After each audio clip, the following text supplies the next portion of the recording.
जय श्री राधा माधव। सद्गुरुदेव भगवान की जय हो। पूज्य श्री भाई जी की पुस्तक से। जैसे लकड़ी के दो टुकड़े हैं, उन दोनों में अग्नि तो व्याप्त है, ना विश्वास हो तो रगड़ कर देख लें, उसमें आग निकलेगी। इसी प्रकार भगवान प्रत्येक प्राणी में बाहर भीतर नीचे ऊपर व्याप्त हैं। अब जैसे आग कहीं प्रकट हो जाए और प्रकट होकर किसी लकड़ी को खंड को पकड़ ले, तो फिर लकड़ी उसी आग में जलकर स्वयं आग बन जाती है। जहाँ अग्नि का संयोग हुआ कि वह लकड़ी फिर लकड़ी रह ही नहीं सकती, वह निश्चय आग बन जाती है। ठीक इसी प्रकार जिस समय भगवान का वास्तविक साक्षात्कार संत को होता है, उसी क्षण वह भगवान में मिल जाता है। ठीक भगवान के रूप का बनकर ही तब भगवान का अनुभव करता है। वस्तुतः तो वह स्थिति इतनी विलक्षण, इतनी अद्भुत है कि उसे किसी भी दृष्टांत से समझाया जा नहीं सकता, क्योंकि सभी दृष्टांत जड़ जगत के हैं और संत एवं भगवान के मिलन की बात चिन्मय जगत की। पर यदि इस दृष्टांत को कोई ध्यान में रखे तो वह कुछ कल्पना कर सकता है। भगवान है तो प्रत्येक प्राणी में, पर कहाँ पर किसी कारण से प्रकट हुए हैं और प्रकट होते ही उन्होंने अपने आधार को, अर्थात जिसके लिए जिसमें प्रकट हुए थे, उसे बिल्कुल पूरा अपने समान बना लिया। जलने के बाद जिस तरह काठ बिल्कुल काठ न रहकर अग्नि हो जाता है, ठीक वैसे ही संत देखने में तो मामूली मनुष्य की तरह खाता है, पीता है, व्यवहार करता है, हंसता है, रोता है, सन्यासी ना हो तो घर गृहस्थी भी करता है, परंतु वस्तुतः वह भगवान की ही एक लीला है जिससे वे अपने को छिपाए रहते हैं। प्रश्न यह होता है कि फिर उस शरीर को भगवान रखते क्यों हैं? रखते हैं इसलिए कि उसके स्पर्श से आकर कुछ और भी प्राणी उस आग में जलकर उसी की तरह बन जाएं। इसलिए प्रारब्ध की लीला का निर्वाह होता है। शास्त्र पढ़ने से तो अनेक प्रमाणों में यह बात सिद्ध हो ही जाती है कि सच्चे संत, भगवत प्राप्त संत भगवान से अभिन्न हो जाते हैं। युक्तियों के द्वारा भी मनुष्य इसे समझ सकता है, पर वही समझेगा कि जिसने जीवन का एकमात्र उद्देश्य बनाया है कि मुझे प्रभु से मिलना है। फिर होता क्या है कि संत स्वयं अपनी गर्मी, अपना तेज उसे प्रकट करके दिखलाना शुरू कर देते हैं। उनके तेज का असर तो सब पर होता है, पर बीच में अहंकार, संसार की वासना, विषय सुख की चाह, उनसे लौकिक स्वार्थ पूर्ति की वासना, ये सब खड़े होकर उनके तेज को देर से ग्रहण होने देते हैं। जिस दिन जीवन का उद्देश्य एकमात्र भगवान हो जाते हैं, उसी दिन यह सब व्यवधान झड़ जाते हैं। साधक इनको फेंक कर अकिंचन बन जाता है। फिर जहाँ पर संत दिखते हैं, उस स्थान पर श्री कृष्ण दिखेंगे। इसमें तो कहना ही क्या है, उनकी दृष्टि में सर्वत्र एक श्री कृष्ण ही रह जाते हैं और वह दिव्य पावन आनंद के समुद्र में डूब जाता है। जब तक यह हो तब तक शास्त्र आज्ञा देते हैं कि चाहे किसी भी भाव से हो, संबंध जोड़े रहो। भगवान की करुणा जैसे अहेतुक रूप से भगवान में रहती है, संत रूप भगवान की मूर्ति में भी वह करुणा वैसे ही रहती है। और वह करुणा किसी दिन एक क्षण में तुम्हारे व्यवधान को दूर कर देगी।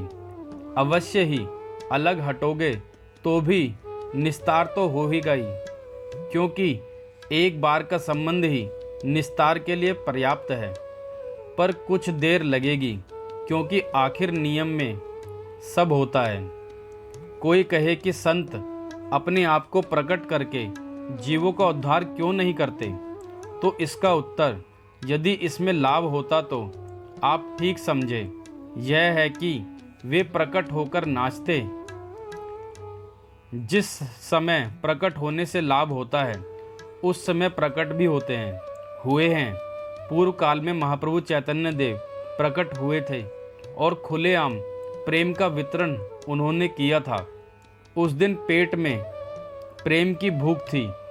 आज तो जगत के प्राणी चाहते हैं हमको धन मिले, मान मिले, यह देना उन्हें अभिष्ट नहीं है। अधिकांश जगत का वातावरण आज इसी कामना से कलुषित हो रहा है। फिर इससे भी ऊपर की एक बात यह है कि भगवान कब कौन सा ढंग स्वीकार करते हैं, इसका रहस्य यदि हम समझ जाएं, तो फिर भगवान भी हमारी तरह मामूली ही सिद्ध हों। उनकी भगवानता की क्या रह जाएगी। अतः शास्त्र एवं संत स्वयं कहते हैं कि चाहे उनकी कोई चेष्टा ऐसी हो कि जिससे जगत को कम लाभ होता हुआ दिखे, पर निश्चय मान लीजिए कि इसी चेष्टा से इस समय अधिक लाभ होगा। यदि ना होता तो वे ऐसी चेष्टा करते ही नहीं, क्योंकि उनमें भ्रम प्रमाद की गुंजाइश ही नहीं है। इस पर विश्वास करा देना बड़ा कठिन है, पर बात बिल्कुल सत्य है। शास्त्र की है, मेरी नहीं है। उन ऋषियों की बात है जिनकी बातें त्रिकाल सत्य हैं। बिल्कुल उनकी कृपा से ही कोई उन्हें जान सकता है। मुझ जैसे मलिन प्राणी तो संत एवं भगवान के तत्व की वास्तविक कल्पना भी नहीं कर सकते। बंगाल की बात है, हाल की ही है। एक माई थी, विधवा हो गई, पर भगवान में उनका वात्सल्य भाव हो गया। फिर गोपाल को पुत्र मानकर उनसे 30 वर्ष तक उपासना की। प्रतिदिन गोपाल को भावना से भोजन कराया करती थी। अब गोपाल को दया आ गई। एक दिन आए और सचमुच खाने लग गए, पर आधा खाकर ही भाग गए। वह तो प्रेम में पगली हो गई। गोपाल गोपाल चिल्लाती हुई मारी मारी फिरती।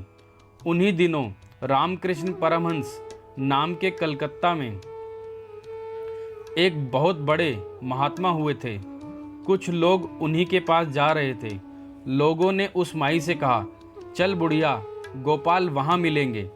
वह तो पगली थी ही। थोड़ा चावल और नमक बांध लिया कि गोपाल मिलेगा तो खिलाऊंगी। वहाँ पहुँची, लोगों की भीड़ थी। परमहंस उपदेश कर रहे थे। तरह तरह के उपहार, मिठाई, फल आदि लोग लाए थे। सब सामने रखा हुआ था। बुढ़िया गई, परमहंस को देखते ही बिल्कुल शांत हो गई। परमहंस ने उपदेश बंद कर दिया। बोले, मैया मैं तो खिचड़ी खाऊंगा, खिचड़ी बनी है। बुढ़िया को होश हो गया था। वह सोचने लगी कि मैं पगली हो गई थी, यह महात्मा है, इनकी कृपा से अच्छी हो गई हूँ। इसको आज्ञा हुई। लोगों ने देखा बुढ़िया का अहोभाग्य है। बुढ़िया लजा गई, पर लोगों ने कहा, परमहंस तुम्हारी खिचड़ी खाना चाहते हैं। परमहंस रामकृष्ण भी पागल की तरह रहते थे। बुढ़िया ने खिचड़ी बनाई, पर संकोच था। केवल नमक चावल की खिचड़ी महात्मा को कैसे खिलाऊं। रामकृष्ण सभा मंडप से उछले तथा कूदते फांदते वहां पहुँचे। मैया खिला, भूख लगी है। रामकृष्ण बैठ गए। बुढ़िया ने परोस दिया। परोसते ही रामकृष्ण गोपाल के रूप में हो गए। बुढ़िया फिर गोपाल, प्यारा गोपाल कहकर चिल्लाने लगी। उस दिन से बुढ़िया एवं गोपाल का संबंध नित्य हो गया। कहने का मतलब यह है कि नहीं, एक नहीं, ऐसी कितनी घटनाएं प्रत्यक्ष में होती हैं कि जिनसे संत एवं भगवान बिल्कुल अभिन्न हैं। यह तो सिद्ध हो जाता है, साथ ही यह भी सिद्ध होता है कि ग्राहक नहीं है, इसलिए संत उस रूप में प्रकट नहीं होते। ऐसे ऐसे संत हुए हैं कि जिन्होंने केवल एक दृष्टि डालकर मलिन से मलिन प्राणी में उसी क्षण प्रेम का संचार भर दिया। एक बात और समझ लेने की है, संत एवं भगवान में भेद ना होने पर भी जो प्रेमी संत होते हैं उनमें प्रेमी एवं प्रेमास्पद ये दो भाव रहते हैं। जिस प्रकार राधा रानी एवं श्री कृष्ण तत्वतः एक हैं पर फिर भी दोनों दो बने रहते हैं, उसी प्रकार प्रेमी संत भगवान से अभिन्न होते हुए भी पृथक बने रहते हैं। और जैसे राधा रानी को प्रसन्न करने का गुण श्री कृष्ण में की सेवा और श्री कृष्ण को प्रसन्न करने का गुण राधा रानी की सेवा है, वैसे ही भक्त और भगवान का भी जोड़ा है। जय श्री राधा माधव।